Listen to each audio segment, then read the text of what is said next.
Hey guys, welcome to Entertainment Talk Nation. This is Rob. This video, we're going to do our review for The Walking Dead, Episode 2, JSS. I know, I'm like 3 or 4 days late, but my Mets have been in the playoffs. They have a great chance of going to the World Series tonight if they win Game 4 in Chicago. So I've been really sucked in to the playoffs because my team, who haven't been to the playoffs since 2006. They haven't been to a World Series since 2000, and they haven't won one since 1986. So that's been keeping my attention. But I did watch this episode, a very good episode. Ninja Carol, what? You know, there's not too much to dissect in this episode. It was a straight up action-packed episode. The Wolves finally make their presence known, attacking Alexandria by surprise. Who else jumped out of their seat when Carol was looking out the window and looking at Mrs. Niedermeyer, and boom, out of nowhere, machete to the waistline, and then a hack to the head, and she is gone. No pasta maker for you, my lady. No pasta maker for you. A very action-packed episode. One of the things interesting about this episode was the approach between Carol and Morgan in terms of dealing with the Wolves. Morgan trying to be more diplomatic, in an aggressive way, of course, but not trying to kill people, trying to just send them off and have them not come back again, which we know that doesn't work.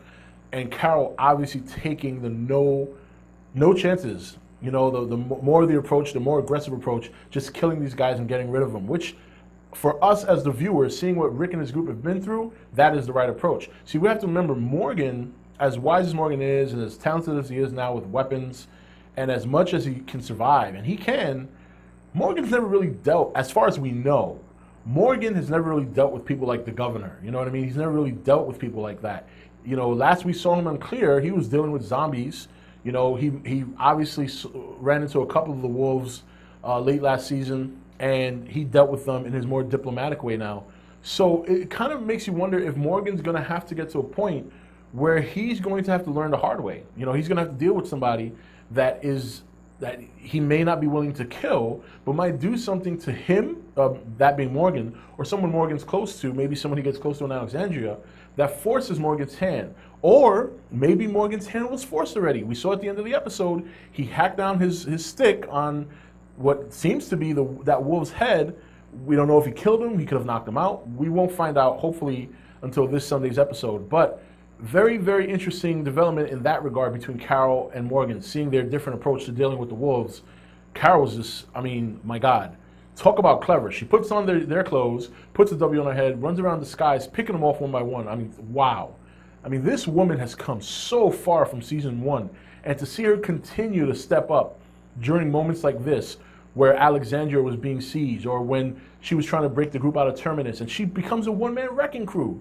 And just and not like she's running up in there with a machine gun that's plowing people. She's very cerebral about how she does things. She thinks it through, she thinks on the run, and she makes smart decisions that not only don't put herself in jeopardy, but take out numerous targets.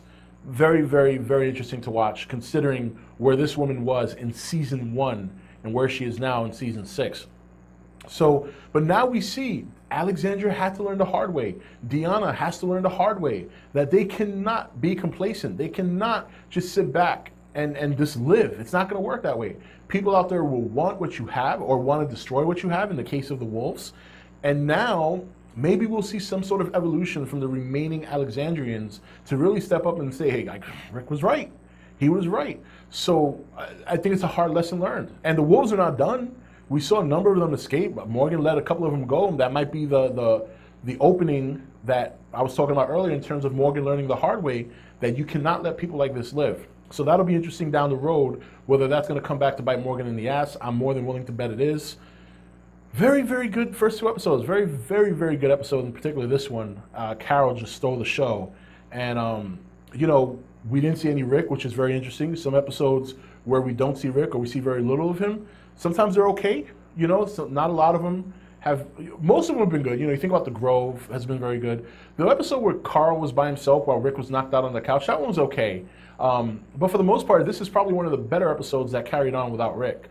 Now, next week, we get to see Rick and the crew continuing to try and herd those walkers. It's going to be a bit of work. I mean, there's tons of walkers. There's some that straggled off. Whether or not some of them get to Alexandria, maybe we'll find out next week. That was something I was kind of expecting to see today.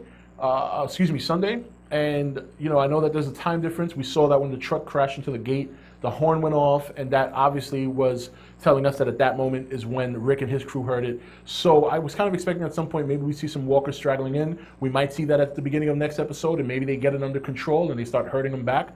Who knows? But this episode, straight action-packed, a lot of deaths. Fortunately, none of them were significant. A lot of cannon fodder died, but a good episode nonetheless. I think out of this episode, Alexandria's hard lesson, whether or not Morgan's going to learn a hard lesson, because you know these wolf guys are going to come back somehow, some way. They'll be less in numbers, so they'll be more cerebral. They know the weak points in the base. And I said base, well, you know, Alexandria. And then finally, Enid. Enid, a very compelling little girl right now, because we saw her in the opening, a little development for her story. Obviously, her parents got killed, and she's been surviving on her own. There's a lot of speculation out there that she might be part of the wolves, like a little secret spy. Some of what happened in this episode lend you to believe that. Early in the episode, when they're showing her, she obviously makes it to Alexandria, but she knows there's weak points. She even exploited that. So it kind of makes you think that maybe she showed those weak points to the wolves. We saw that guy with the machete just coming out of nowhere and kill the lady. But I think that's too obvious. I think there's definitely something more to her. I just don't know if it's the fact that she's part of the wolves, but we'll find out. She might very well be, but I think it's too obvious at this point. Ron is completely just retarded. There's no other way to put it. I mean, obviously he's very jealous of the relationship that Carl and Enid have, enough to put himself in jeopardy. Then he walks in and he sees his mother killing one of the wolves, who I think, it was funny. At first, when I saw the way she was butchering that lady, I said, all right, that's a little overkill. But then when you consider what she's been through, she's been at Alexandria with her husband that used to beat on her, and all the changes she's gone through, and then seeing him die, I think that's exactly what that was. That was just her taking it out on this woman, and not even, she just wasn't thinking. She was just butchering, saving her son, protecting herself, taking out her aggression on this woman, and she got a kill. And I believe that's her first one. So we'll see how she develops from there. Maybe she becomes Rick's cave woman down the road, but we'll see. We'll see. But nonetheless, a very good episode. Sorry for the late review, but like I said, my Mets are in the playoffs, and I'm very excited.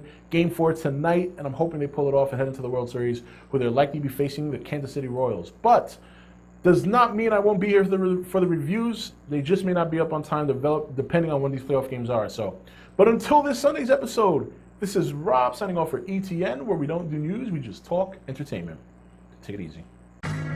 Thank you for watching ETN. Don't forget to comment, share, and subscribe. Join the nation's Facebook page to meet other subscribers, or visit ETN's Facebook page and Twitter page. Links for all are in the description. You're watching ETN. Share and subscribe. Hey guys, welcome to Entertainment Talk Nation. This is Rob. This video, we're going to do our review for The Walking Dead, Episode 2, JSS.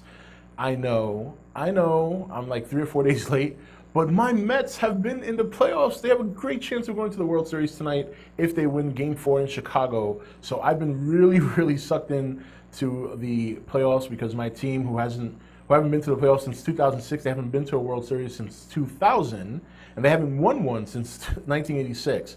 So that's been keeping my attention. But I did watch this episode, a very good episode. Ninja Carol, what? You know, there's not too much to dissect in this episode. It was a straight up action-packed episode. The wolves finally make their presence known, attacking Alexandria by surprise. Who else jumped out of their seat when Carol was looking out the window and looking at Mrs. Niedermeyer, and boom, out of nowhere, machete to the waistline, and then a hack to the head, and she is gone. No pasta maker for you, my lady. No pasta